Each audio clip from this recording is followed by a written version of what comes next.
everyone, this is Pico Entertainment and we're back again, and here now we have another video for you, and we're going to talk about football and just give some quick overall thoughts and reflections on the recent European Championships 2020 final matchup between Italy and England. And just making this video now a couple of minutes after watching the game, just left breathless and exhausted at the truly exhilarating and tense drama throughout this match. Now, I'm pretty sure you all know the result by now, but just to confirm that overall it resulted in a penalty shootout win for Italy, drawing 1-1 with England and going ahead into extra time and past that into penalties as well. So just truly an exhaustive night of football, really in keeping with what we've seen a lot with overall matches within the Euros ever since the quarterfinals. The group phases were pretty routine, but once we got to the quarterfinals, we had some truly epic and spectacular and dramatic football matches overall. So really it's proven to be a great advertisement and return to football following, of course, the pandemic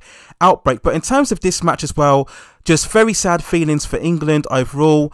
Many people were so super hyped about this matchup, absolutely confident and sure that England were going to finally break that curse, waiting over 55 years to get that tournament win. And certainly those hopes were amplified, of course, in the first couple of minutes when Luke Shaw scored the opening goal in the second minute, a great finish from over cross, and he slotted it into the near post on the left side of the keeper. And that's when you could really see all of the adrenaline from the supporters. You saw so many pictures and videos all over the country, and you know, sitting in watching myself, I could hear all my neighbours shouting out in the streets as well. And you really thought it was going to be England's time. You really thought finally this is when football finally comes home. England are going to break that duck. This is going to complete the progressive journey of Gareth Southgate's team, who we've seen previously reach recent semi-finals in terms of both the World Cup and the United Nations League as well. So you were super amped and super hyped once the first goal went in, and overall I think it settled England. You could very much see the pattern of play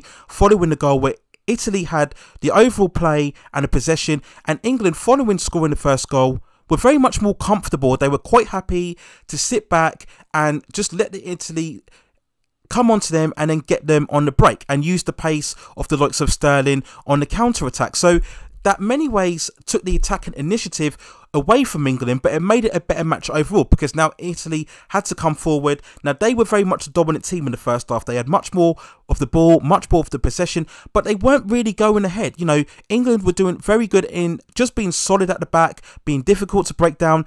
We didn't really see too much in terms of shots raining down on Pickford's goal, and he wasn't having to make all of these last gasp saves. So England were quite settled, you know, trying to play on the break on the counter.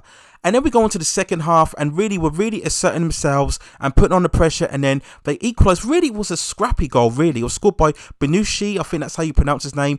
And it just really came out of nothing. Italy came on the break, and then it kind of a bit of pinball around the penalty box, and they really just scuffled it into the top left corner. And that's when really the tension and suspense was really ramping up, and Italy were just coming forward at England, really now asserting themselves, and everybody was just fearing the worst going ahead. And I think after around the 70th and 75th minute, things kind of settled down a bit. England did get back on the ball, looking to be much more of a threatening force going ahead, but it wasn't really a pacey game. It was very much of a tense game. It wasn't very much like what we saw with the Croatia and Spain game, where it really was back and forth, or in particularly the France and Belgium game, where both teams were really going for it, trying to win. Everybody was kind of settled, and I think overall after the first injury time or the first extra time period, a lot of teams, or both teams, were very much settled for it going into penalties. And you could see that the way that they're playing and the certain substitutions that were being made, of course. Southgate did bring on both Rashford and Sancho late on in the second half, but they didn't really make too much of an impression. So after all that drama and suspense, it did go ahead finally to penalties. And again, it's always the way the penalty shootout. You know, on one hand, it's incredible and compelling drama, but it's just so excruciating and nail-biting, and you just feel every inch of sympathy for both sets of players having to walk up and take the penalties overall. So it started off really well when obviously Italy missed off, I believe, their second penalty, and England went ahead. Harry Kane scored a very good penalty, and Maguire's goal, he's a great penalty, smashed it into the top corner. So everybody thought this is it now, going ahead, England are going to go through. And then we came to the Rashford penalty, and yeah, it was an awful penalty. I mean, he was just begging the keeper to move. You know, he walked up to the ball, he stopped first, and then he ran up to the ball and then he almost stopped again. And he was just crying for the keeper to make a move. The keeper didn't. He just stood his ground. Rashford did send him the wrong way. But of course, when you stop like that, it takes away all of the momentum that you could build up from the strike. You know, you can't generate power from a standing position.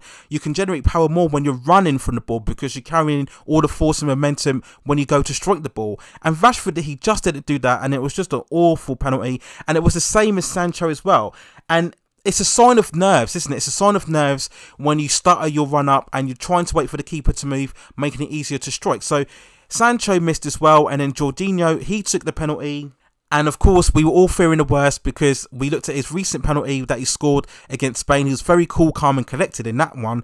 But again, he started, and Pickford just chose the right direction. He went the right way and he saved his shot. So at the end, people all hoped and re-generalised, and Italy scored their penalty, and then it came to Saka. And I've seen a lot of reaction online, the fact that they shouldn't have made a 19-year-old making his debut in an international tournament take the penalty overall. Now, there is some justification for that, but you know, at some stage of his career, he's going to have to deal with that. He's going to have to deal with the pressures of taking a penalty at a major tournament. And he didn't stutter his run up like Rashford and Sancho. The keeper just went the right way and he saved it to his overall left. So yes, that sadly meant that Italy, from an English perspective, they won the tournament. They are now the European Championships.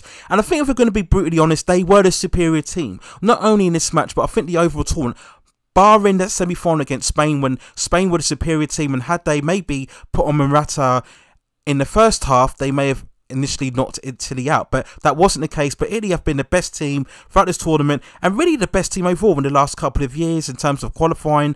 I believe now that's around about the 34th or the 35th game, and they've only lost 2 since Roberto Mancini took over. So that's a great, fantastic achievement for Italy overall, and they'll look to build on this now going ahead into the World Cup, and they will be one of the big major contenders going ahead for that particular tournament. So when we look at England overall, I think it's a very pleasing performance for Southgate. Again, continue on the good performances that we saw in both the World Cup and the United Nations League. Now, being honest, I still don't see England as major favourites going ahead for the World Cup. I still think you're looking at your usual suspects: France, Italy, maybe not Germany as much, but certainly Spain, who would have garnered a lot of confidence from this performance in this tournament as well.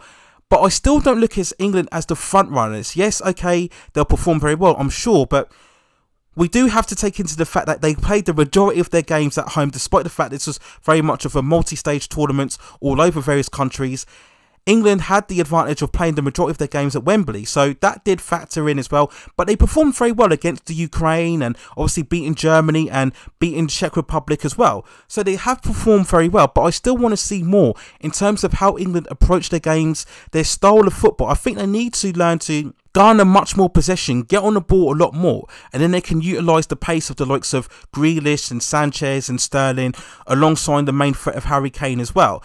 They still are very much of a reactive team that plays on the counter-attack.